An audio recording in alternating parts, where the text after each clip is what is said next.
espelho, uma questão um pouco assim até provocativa, né, com o título, do que iria ser dito, né, do que iria ser falado. E um pouco assim, pensando no que a gente pensa como espelho, no que a gente pensa como imagem.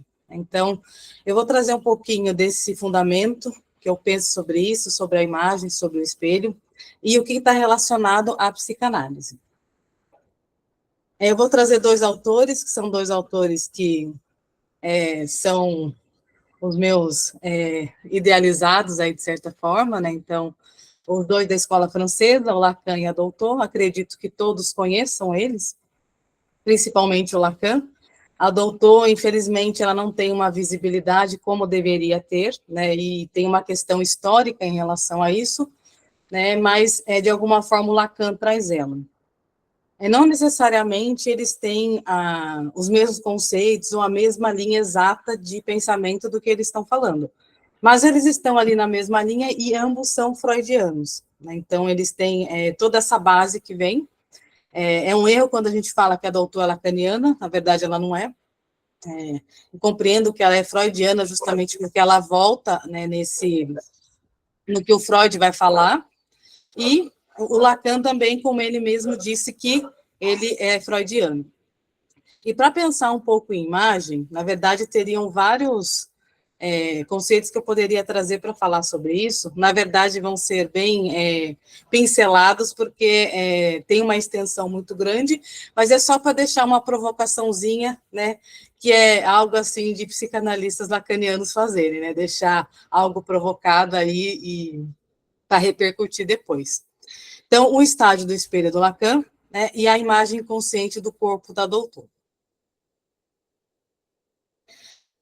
Eu vou começar pelo Lacan, né, eu vou explanar algumas coisas que ele vai dizer, né, sobre o espelho, e aí, conforme eu for falando, eu vou chegar no ponto do porquê eu estou falando de espelho, por que eu estou falando de imagem, aonde que eu estou querendo chegar, né, com isso. Então, Lacan, ele passeia um pouco assim em várias teorias, né, em vários autores que não necessariamente são da área psi ou psicanalistas, né? Então, ele vai para vários campos.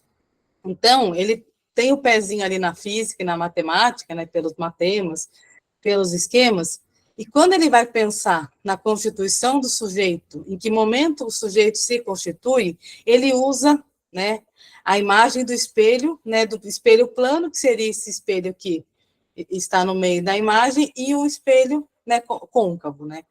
Então, o que ele quer dizer com isso? Né? Não é um olhar, claro, nem físico-matemático, mas ele quer dizer que o olhar que vem do outro, ele vem de uma determinada posição, e essa determinada posição não passa no espelho plano de somente ver a imagem invertida como nós vemos, né? Então, se eu levanto a mão, vocês estão, a minha direita não é a mesma direita de vocês se a gente estiver de frente. Isso no espelho plano. Mas o que ele vai dizer do espelho côncavo? O espelho côncavo, ele vai mudar totalmente a imagem. Então, o vaso que estaria com a flor, no espelho côncavo, ele está ao contrário e a flor está sozinha, né? Então, o que ele vai concluir com isso? Que a imagem especular, ela não é a imagem real, né? E aí que ele vai trazer toda a questão das fases do estado do espelho para dizer da constituição do sujeito. Que imagem que é constituída e como que isso ocorre. Então, ele vai dizer o quê? Tem um ponto específico dessa imagem, mas, ainda assim, ela é distorcida, ela não é real. Mesmo que mude o olhar, ainda assim, essa imagem é distorcida. Né? Então, vamos dizer assim, que qualquer ângulo que a gente olhe, qualquer posição, ela vai se distorcer, mas já tem essa distorção própria desse espelho mesmo, de eu olhar e a minha direita não ser na sincronia mesmo direita de vocês. Então, o que tem a ver quando eu trago espelho, quando eu trago imagem? Na verdade, eu estou falando de narcisismo. Né? Então, como, de certa forma, fossem até palavras ali quase que sinônimos. Então, o que é isso pensando em psicanálise, claro, o que é especular, né? O que é de imagem, o que é o próprio eu, também, que o Lacan vai dizer, e a própria questão narcísica. Né? Então, o Lacan ele vai pensar justamente que a constituição, né, do sujeito, né, ela vai se dar pelos processos de alienação e separação, e o estágio do espelho é justamente o momento em que ocorre a alienação, em que existe o estatuto de eu. E o que ele vai dizer? O eu, ele é narcísico. O eu não pode ser outra coisa a não ser narcísico. Antes dessa constituição do narcísico, há um eu frágil ainda corporal, que também é narcísico, e está numa constituição narcísica. Então, quando a gente pensa, até pensando quando eu trouxe o tema de atualmente a gente vê essa questão mais narcísica aparecendo, as redes sociais, né, é um grande exemplo disso. Então, tem a questão narcísica, né, dessa necessidade de esse olhar, e até, de certa forma, dessa exibição, então, essa necessidade de como ser visto, mas a imagem, a gente sabe que ela nunca é real, tanto a imagem mesmo, né, como a representação da imagem. Então, hoje a gente vê muito isso, dessa questão dessa necessidade de olhar, dessa necessidade narcísica, mas não é o narcisismo que, dito pelo senso comum de que a pessoa é egoísta, a pessoa é isso, a pessoa é aquilo, só olha para ela. O narcisismo que a gente fala aqui, quando a gente fala dessa necessidade narcísica, é algo que todo mundo vai ter, né? Qualquer estrutura, né, vai passar por isso, né? Então, na neurose temos o narcisismo, né, constitucional, na psicose e na perversão. Então, não dá para dizer que só uma parte, vamos dizer assim, da população é narcísica, sendo que a constituição psíquica é. Mas lembrando que são conceitos diferentes, né, do que é dito por outras áreas, outros autores e pelo senso comum, e o que a psicanálise traz. Né? Então, tanto o Lacan como a doutora, eles vão voltar no que o Freud fala do narcisismo, né, tanto o narcisismo primário como o narcisismo secundário. Então, esse narcisismo inicial que me constitui alienada ao outro, né, que o Freud vai falar, e posteriormente esse narcisismo secundário da neurose, que o Freud fala que depois do Édipo, né, depois dessa questão da triangulação edípica e da entrada do pai, né, vem o narcisismo secundário. Né? Então, eu estou pincelando bem por conta, né, do tempo. Mas eles vão de base no que o Freud já disse sobre isso, principalmente no texto, na introdução ao narcisismo. E o Lacan, o que ele vai fazer, né, quando ele vai falar da Constituição, até porque o primeiro caso dele é um caso de psicose paranoica, é o caso Aimé. Então, ele vai pensar em espelho, porque essa questão, esse primeiro ponto narcísico, ele é da psicose. O psicótico é narcisista. Né? Então, ele vai trazer, então ele vai pensar na Constituição a partir disso. Então, ele vai dizer, o eu é paranoico. Né? Então, como assim? Então, todo mundo de saída é paranoico? De certa forma, é. Então, o que tira-nos da paranoia, né, de certa forma, é a entrada do outro. Né? O outro, enquanto o outro social, e enquanto esse nome do pai, né, que foi o nome dado para a função paterna que o Lacan traz. Então, quando vem esse terceiro, que interdita a relação de função materna com o filho, né, com o bebê, tira-nos desse eu paranoico. Né? Mas a gente nunca perde ali essa essência dessa necessidade narcísica e de ponto, de certa forma, assim, de paranoia né, porque o outro me olha assim, porque me olha diferente, e essas confusões de olhares que tem um fundinho, de certa forma, ali, nesse paranoico, não, claro, numa psicose paranoica, mas num ponto de pensar assim, de tentar dar sentido a esse olhar do outro, que é o que a criança faz nessa primeira relação com a mãe. Que sentido é esse que está havendo, né? O que ela quer de mim, né? Se eu sou o desejo dela, o que eu devo fazer para continuar sendo, né? Então, é a pergunta inicial da criança. E passa por toda essa questão narcísica, né? Que passa por essa questão especular e de imagem, né? Então, de certa forma, tudo relacionado. E o Lacan, ele vai dizer disso, dessa constituição da imagem, né? Pensando pelo registro do imaginário, Então, o imaginário é aquele sentido único. Então, pensando que o olhar, ele vem de um lugar só, então, de certa forma, essa imagem fica cristalizada, né, no estádio do espelho, e como se ela não pudesse mudar. Então, se ela não pode mudar, né, como que qualquer coisa que acontece, uma ferida narcísica, né, porque a imagem ela está ali idealizada.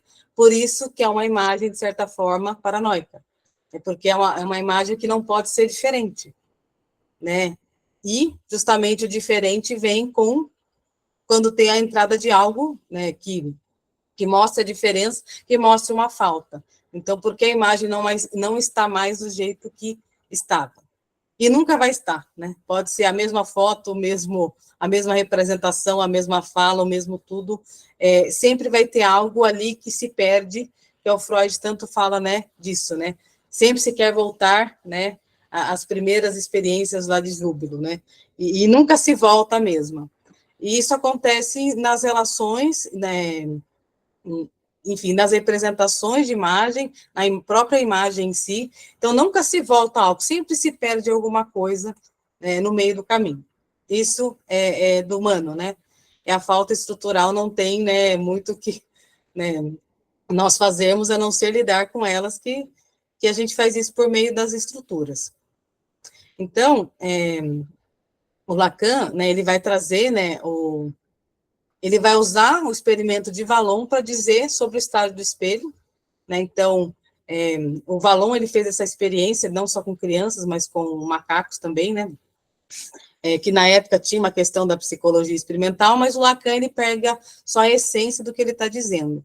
Então, o que ele vai falar? Que no início, a criança ela vai se olhar no espelho e ela não vai reconhecer que é uma criança nem que é um ser humano, né? Então, é um corpo ainda sem representação, é o corpo despedaçado, né, que o Lacan fala, né, que é aquele corpo assim que se confunde, não sabe o que é eu, o que é o outro, se a mãe está dando de mamar é uma extensão, se não se não está, não faz parte de mim. Então, o corpo ainda sem nomeação. Num outro momento, né, a criança, ela já começa, ela olha no espelho, ela vê que há um ser humano, há uma criança, mas não se reconhece. Então, é um momento ali, se a gente for pensar, bem paranoico da criança, quando a criança é pequena, ela morde o outro, e ela mesma não percebeu que foi ela que mordeu, ela fala que foi o amiguinho que mordeu ela. Então, é aquela fase assim, aonde está o eu, onde está o outro, né, nesse momento. E, num terceiro tempo, que seria a finalização, ali, de certa forma, do estágio de espelho, o corpo ele está unificado, então a criança ela olha para o espelho e ela se reconhece nessa imagem. Mas é uma imagem estática e unificada, né? Então, é aquela imagem que, se ela for mudada, se ela for mexida, né, causa ali um mal-estar, né, na criança, e essa imagem que a gente vai carregar também, né, para o resto da vida, e toda vez que essa imagem vacilar, né, de certa forma, né, vai causar algo, né, na gente, claro que nem sempre mal-estar, mas vai causar um descompasso, né, não tem como. E o que o Lacan vai falar? Que essa passagem toda do espelho precisa que alguém faça isso, que um grande outro nomeie esse corpo da criança justamente para que a criança se unifique. Né? Então, vocês podem pensar, mas se esse eu unificado, ele é paranoico, então será que ele é bom? Né? Na verdade, ele é necessário, ele é fundamental, porque é a base da nossa Constituição, é como se fosse a base de uma casa. Então, é necessário a gente ter esse eu narcísico, né, esse eu aí idealizado, né, para a gente ter uma constituição psíquica. Né? Senão, a gente continua num corpo despedaçado, como é o caso do autismo. Não, o autismo é um outro ponto, mas quando a gente pensa em constituição, né, de uma representação ali do inconsciente, a gente precisa pensar nesse corpo unificado, nessa imagem que ela tem uma representação e que ela sempre volta, né, no futuro. Então, a gente pode até, e aí isso é uma questão até minha, né, desse esquema, não é ninguém que disse isso, mas no meu entendimento, a gente pode concluir que o narcisismo ele é basicamente sinônimo de uma imagem especular, né, de um eu corporal e do imaginário que o Lacan conceitua, como essa imagem unificada, né? Então, está tudo, né, de certa forma, ali centrado nessa questão narcísica. Então, o narcisismo sendo justamente a nossa base da constituição psíquica. Então, eu estou dizendo isso a partir do Lacan, que trouxe de Freud, né, e daqui a pouco da Doutor também, mas outros autores também, eles vão, talvez não citar exatamente a palavra narcisismo, mas vai passar justamente por algo que tem a ver com a imagem ou com alguma representação que a gente precisa ter para se constituir, enquanto sujeito do inconsciente. E eu queria trazer um pouco, assim, o que o Lacan vai falar em relação à imagem, né? Então, essa questão do como a imagem ela vem por uma linguagem, como ela aparece no corpo, no eu, né? E a estrutura em relação a isso. Eu também vou ser bem pontual, porque é só para deixar um gosto aí de vamos pesquisar mais sobre isso, né? Mas quando o Lacan ele traz, né, um registro de linguagem, né? Quando ele fala, né, o que é real, né? O real é aquilo que não tem sentido e que não é possível nominar. Então, pensando no corpo, aquele corpo impossível de representação. O corpo visto como despedaçado. Ainda no eu corporal, mas esse eu corporal ainda frágil, ainda, né, despedaçado. A imagem, ela é alterótica, então, assim, a imagem a criança aí, nesse momento, ela ainda só olha para si, ela não consegue olhar, né, para o outro que tem algo além. Então, e o prazer também, ele é alterótico. E a gente pode dizer que esse campo é da psicose esquizofrênica, né? Então, no âmbito da esquizofrenia. Quando a gente pensa nessa imagem, né, relacionada à linguagem imaginária, é o registro justamente do sentido único daquela imagem ali congelada, idealizada. Então, é um corpo ali unificado. Então, é um corpo que tem, eu sei o que é braço, eu sei o que é perna, eu sei o que é cabeça, eu sei o que é o quê, porque alguém disse isso para mim. Né? Não é eu mesmo que fiz essa nomeação. Alguém disse isso para a criança. E constitui ali um eu ideal. Esse eu ideal é um termo do Freud, que a gente pode pensar nesse momento ali da alienação do Lacan. Então, o eu idealizado está formado. Então, nada pode sair ali desse formato. É o narcisismo primário, né, que o Freud traz, e é um momento que a gente pode pensar da psicose paranoica e melancólica. Então, o paranoico enquanto tudo que é diferente de mim me ataca, porque eu sou ali o idealizado, e na melancolia ao contrário, né? Eu sou aquilo de todo ruim, qualquer coisa que está fora é melhor do que eu.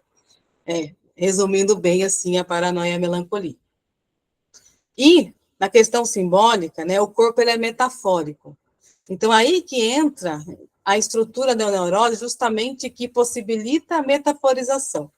Então o corpo ele não é mais representado só numa imagem ou só numa forma. Ele tem uma régua para isso que se chama ideal do eu, né? Que é o momento do processo de separação do Lacan. Então esse ideal do eu é uma régua como eu devo ser. O ideal do eu, o eu ideal é como é, né? O ideal do eu é uma regra de como devo ser, né? Então é um momento que esse olhar ele já está para fora, não se olha só para si. Por isso que é um narcisismo secundário, se olha para fora também. Então essa possibilidade só é possível por conta justamente da entrada do terceiro, da entrada do pai.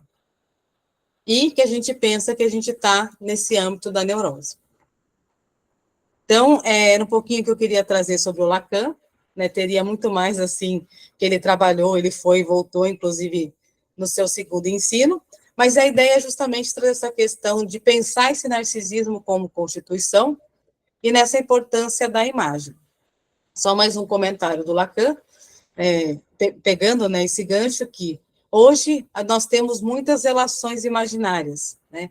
Então, quando a gente pensa em relação imaginária, é aquela relação de tem duas pessoas que ambas estão ali com as suas representações, né, unificadas e idealizadas, onde não é possível um diálogo, né, onde não é possível outros sentidos, né? Então, por isso tantos conflitos, né, e tantas questões e enfim, né, não sei se a gente pode dizer guerras também, justamente porque não há ali outras possibilidades de representação, né, e não necessariamente que seja só aquilo do comum que a gente fala de, aquele fulano quer ter a razão, mas é uma questão de não conseguir ver outras opções a não ser aquela.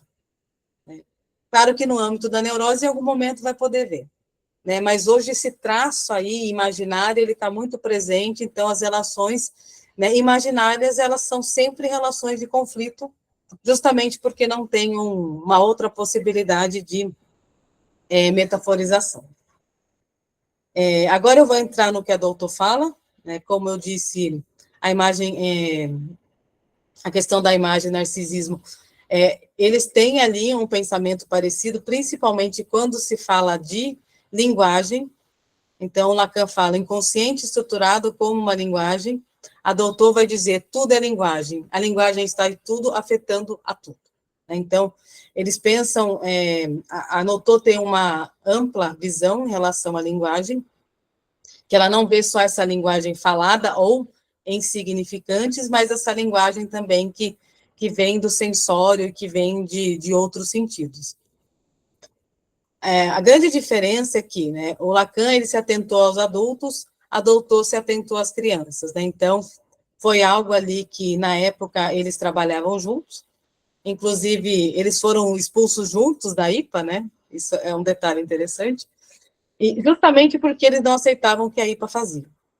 E o Lacan, ele disse, né, que ele, depois, nesse momento que, né, ele não iria cuidar das crianças porque tinha doutor para fazer isso, né, então, ele confiou a doutor, né, e não se entende porque ela não é tão bem reconhecida como deveria, então é uma luta ali de colocar ela, assim, em evidência, mas tem um ponto que, assim, a doutora, ela traz algo, assim, que as pessoas, elas não esperam e que também sai um pouco, assim, do que é comum da gente pensar, né, que a representação, ela já começa no útero, ou se não, na verdade, antes, né, então, quando que nasce uma criança, né, ou quando uma mãe nasce, de certa forma, quando a representação ali, quando a mãe da mãe, como a doutor diz, fala para a filha como que é ser uma mãe, né?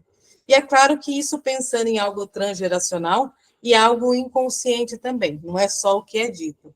Então, que a doutor vai dizer, e também não é algo que distancie do Lacan, que o sujeito ele existe conforme ele for falado, conforme ele for haver um significado ali, um sentido ali, né, para aquele sujeito. Então, mesmo as pessoas que morreram, se falamos delas, elas estão vivas. Então, mesma coisa com aqueles que ainda não nasceram. Então, é que vem da mãe, que seria a avó, né, falar para a filha, né, como que seria ser mãe, né, e a gente vê muitas crianças carregando bonecas, enfim, e as mães dizendo isso, como deve cuidar de um filho, mas, né, claro que tem uma questão do inconsciente. Claro, né, o inconsciente sempre preponderando. Mas, assim, ela vai dizer que, assim, essa imagem que a gente pode pensar, né, de uma constituição de algo corporal, ela já vem no útero. Então, isso vai contra o que o Freud disse e contra também o que o Lacan disse no primeiro ensino. Então, o Lacan ele vai repensar isso, mas não deu tempo dele formular algo, mas o Freud fala que a criança nasce uma página em branco, né, e o Lacan fala que a criança é um pedaço de carne, né, então, a doutora, ela, até pela experiência clínica dela, ela vai trazer uma questão, peraí, tem alguma coisa ali, né, que já vem intrauterina e que já vem de algo dito trans, né, geracional, que já constitui, de certa forma, uma imagem ali na criança, né, uma imagem, de certa forma, inanimada, que não tem, que é uma identificação com uma representação de um feto que ainda não tem uma imagem humana. Se a gente for pensar no feto bem pequenininho, ele ainda é uma imagem inanimada. E a doutora, ela vai dizer que a imagem escóptica, né, ela mostra somente uma face. Né? Então, quando a criança ela vai se representar, né, metaforicamente olhar no espelho, né, sempre vai ser nesse mesmo sentido de uma imagem só, né? E qualquer outro movimento, qualquer outra representação é uma distorção. Então, nessa linha também ela pensa, né, como Lacan, né?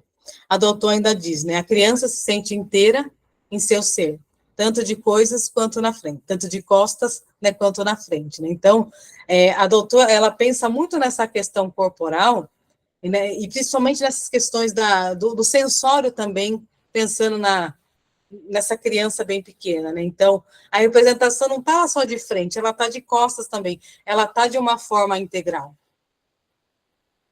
E ela vai dizer que a imagem, né, ela é inconsciente. Então, a imagem, ela não tem como ser inconsciente. Então, não é só uma representação, né, de um corpo, mas a imagem mesmo, ela é inconsciente. Não tem como o real, o físico, ser o mesmo, né? Não há compatibilidade, né? Então, com o tempo, o corpo, ele vai deixar de ser especular. Então, essa imagem ali, que ela é, de certa forma, unificada, ela vai deixar de ser, e que a doutora traz sempre que são momentos de perdas, né, castrações, né, e de feridas narcísicas. Então, ela fala que essa imagem, ela é inanimada porque a doutora não está pensando numa imagem quando uma criança já nasceu, né?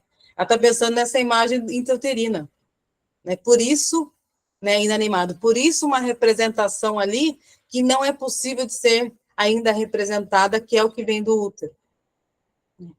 Então, ela tem a criança, a doutora lá diz, né, a primeira castração é a castração umbilical, né? É justamente quando se perde esse lugar de útero. E se você se perde um lugar, você perde ali a sua identificação. Então, peraí, eu vivia num mundo aquático, quentinho, gostosinho, ouvindo o batimento cardíaco da minha mãe, o cheiro da minha mãe, a voz, aí eu tenho que nascer para o mundo aéreo, tendo que respirar, não conseguindo me alimentar, né, ali não sabendo, não tendo mais aqueles sentidos do acostumar do coração da mãe, da voz da mãe, e ter que se adaptar a tudo isso, é uma baita de uma ferida narcísica, né? E que pode ser até muito crucial. Então, ela sempre diz que esses movimentos de passagem são formas de castrações. Sempre se perde alguma coisa. E aí ela diz, no útero, quando você nasce, já se perde ali algo, já se perde uma representação, né? E, logo que a criança nasce, isso também é incomum com Lacan, precisa ser simbolizado, né? Então, a doutora tem uma característica, né, de até, acho que ser inovadora e provocadora no sentido de conversar com bebês, né? Então, até, acho que imagino que entendiam que até que momento a sanidade dela estava ali, porque ela estava conversando com bebês em UTI, né, neonatal, ou em orfanatos. A questão é, ela fez uma aposta e funcionou. Então, o conversar com bebês, ou você diz dar palavras para ele, lhe dão sentido, lhe dão representação. Independente do que aconteça, a doutora diz, a criança tem direito de saber o que acontece com ela, né? Porque o que é não dito vira sintoma. Ah, mas uma criança pequena não tem condições de compreender. Talvez num nível que a gente pense nosso, né? Mas vai ter uma marca ali inconsciente de uma palavra. Isso que é importante. Sair do vazio, sair do nada e virar palavra. Então, tem que se dar palavra. Explica para a criança. Ela estava na UTI porque aconteceu alguma coisa, claro que de uma forma não mais lúdica, né? Não assim do jeito que eu estou falando, mas explicar para a criança o que está acontecendo com ela. Claro que também com aquela voz prosódica, né, o manhês que a gente fala, que é aquele som para capturar a criança. Mas precisa dizer, o que o doutor fala, precisa de palavra, né, não escondam nada. Uma criança que acabou de nascer pode ter condições de já introjetar isso. Na verdade, até no próprio útero, porque ela vai ouvindo não só a voz da mãe, mas tudo que está fora, né? Então, vai havendo representação.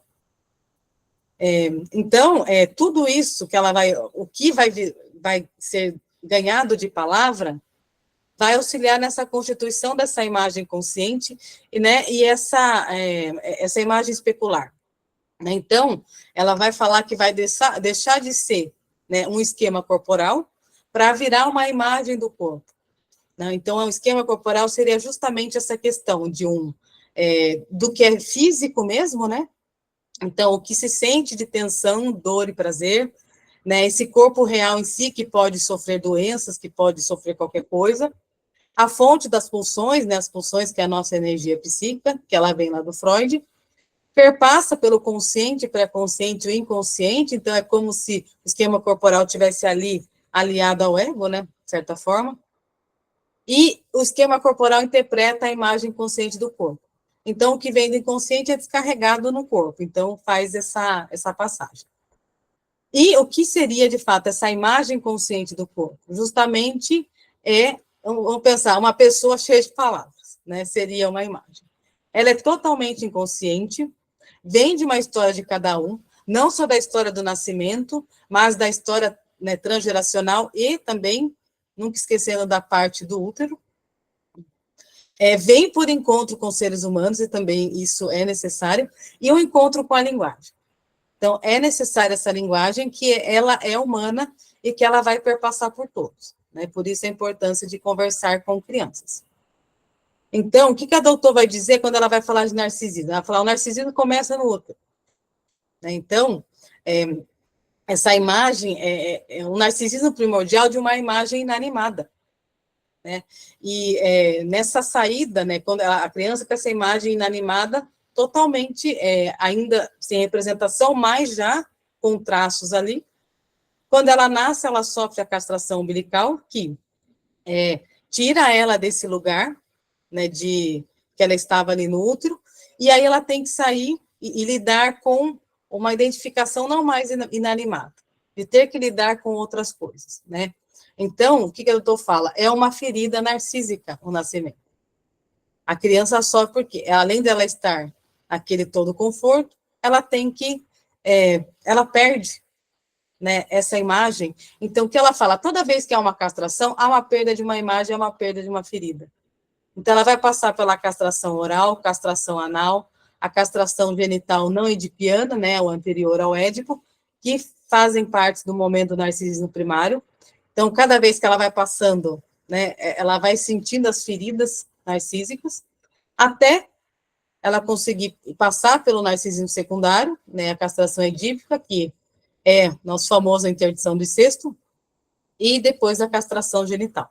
Então, ela é bem freudiana nesse sentido, mas ela, claro, pensando até o narcisismo secundário na neurose, mas que a criança ela vai passando por tudo isso.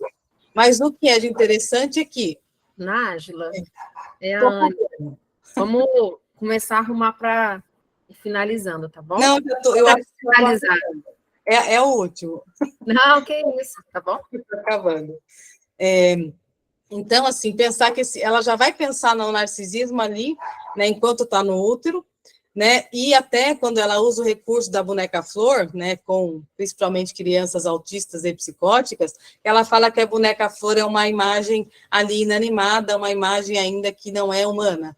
E aí é possível se trabalhar com crianças aí em estados mais frágeis, pensando nesse narcisismo que, né, está ali primordial ali do útero, né? Ela vai dizer também que o narcisismo assegura a continuidade do ser, então aquilo, né, que eu havia dito, que não tem como a gente não ter o nosso narcisismo, senão a gente não se humaniza, né, de certa forma. Ele contribui para a modelagem da imagem do corpo, que vem justamente do que é ali, né, enfatizado ali pelo narcisismo no corpo, que é dito pelo outro, e se modela e se remaneja a partir das castrações, que foi o que eu disse, vai passando as castrações, né, vai havendo perdas, mas também avanços, mas a criança ele tem que lidar com essa perda para ela passar por isso, né, e essa simbolização, ela vai ser necessária, né, e ela vai ocorrer pela linguagem, pela palavra, e necessita de outros castrados. Então, figuras parentais que não trabalharam as suas próprias castrações vão ter dificuldades de castrar os filhos também. Por isso, por exemplo, a amamentação livre demanda, que a criança está com 3 anos mamando. Então, a gente sabe que é necessário essa castração anterior aí. Eu quis trazer essa imagem, assim, para representar um pouco o que a doutora quis dizer. Essa imagem é do livro A Criança do Espelho, da doutora Idonásio, que ela faz uma entrevista falando um pouco disso, né, de que a imagem, né, claro que aí está uma sombra, mas poderia ser qualquer outra imagem, mas ela não é a mesma, né, não dá para ver ali o que está, e ela está distorcida, né, ela está, sei lá, as pernas compridas, enfim.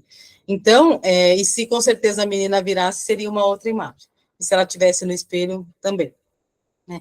Então, que é para pensar justamente que a questão narcísica segura uma imagem, né, uma base ali, mas essa imagem ela nunca vai ser, né, de certa forma, nunca vai ser a mesma. Sempre passamos por outras imagens, né? E só para finalizar, na verdade, justamente o que eu queria trazer para vocês é para pensar um pouco, claro, nas questões também das crianças, né, para quem tem a clínica com crianças, né, e adolescentes, pensar na questão desse narcisismo constitucional na infância, que se reatualiza na clínica da adolescência, e pensar na nossa clínica também com adultos, o quanto esse narcisismo está, né, evidente, de certa forma, como a simbolização ela está ali mais frágil, mas eu quis justamente reforçar a doutora, porque a doutora vai dizer que isso começa lá antes, bem antes de tudo, né, e de certa forma é uma forma de intervenção precoce, né, então, só para aproveitar também, é meu tema de doutorado, intervenção precoce com bebês, segundo adulto, que é um campo ali ainda não tão pesquisado, justamente que, se a gente pode colocar palavras para a criança bem antes, né? Então, pode evitar muita coisa, né? Pode evitar muito sintoma e muito sofrimento também. Era isso, Anne?